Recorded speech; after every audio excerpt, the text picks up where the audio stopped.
بسم اللہ الرحمن الرحیم۔ سبق نمبر 8۔ ایک مرغا اور لومڑی۔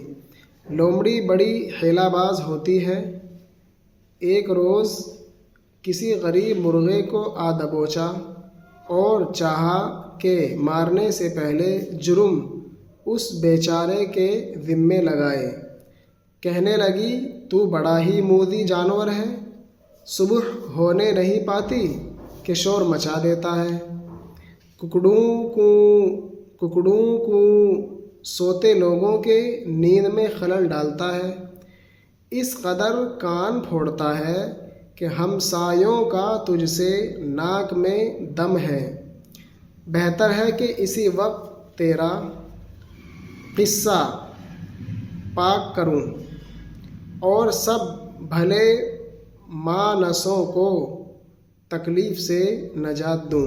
مرغ بیچارے نے جواب دیا، سنو بھی لومڑی، نہ میں کسی کو آزار پہنچاتا ہوں، نہ بے فائدہ غل مچاتا ہوں۔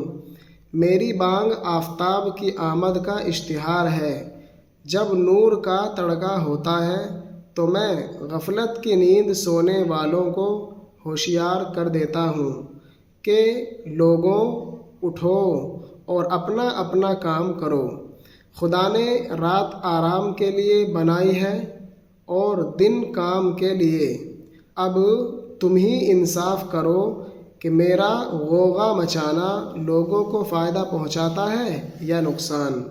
آپے سے باہر ہونا، محاورہ قابو میں نہ رہنا، حیلہ بازی، دغا باز، آ دبوچنا، دبانا، جرم، قصور، موذی، تکلیف دینے والا، خلل ڈالنا، رکاوٹ ڈالنا، کان پھوڑنا، محاورہ، شور و غل سے پریشان کرنا، ہمسایہ پڑوسی، ناک میں دم کرنا، تکلیف دینا، قصہ پاک کرنا، محاورہ، قتل کر ڈالنا، مار کر کام تمام کرنا، نجات چھٹکارا، آزار پہنچانا، دکھ دینا، غل مچانا، شور کرنا، بانگ آواز، اشتہار اعلان، غفلت بے خبری، غوغا مچانا، شور کرنا۔ سنگ دل لومڑی پر اس تقریر کا کچھ اثر نہ ہوا اور یہ کہہ کر زیادہ بحث کی فرصت نہیں، میرے ناشتے کو دیر ہوئی جاتی ہے، بیچارے مرغے کو چیر پھاڑ کر چٹ کر گئی۔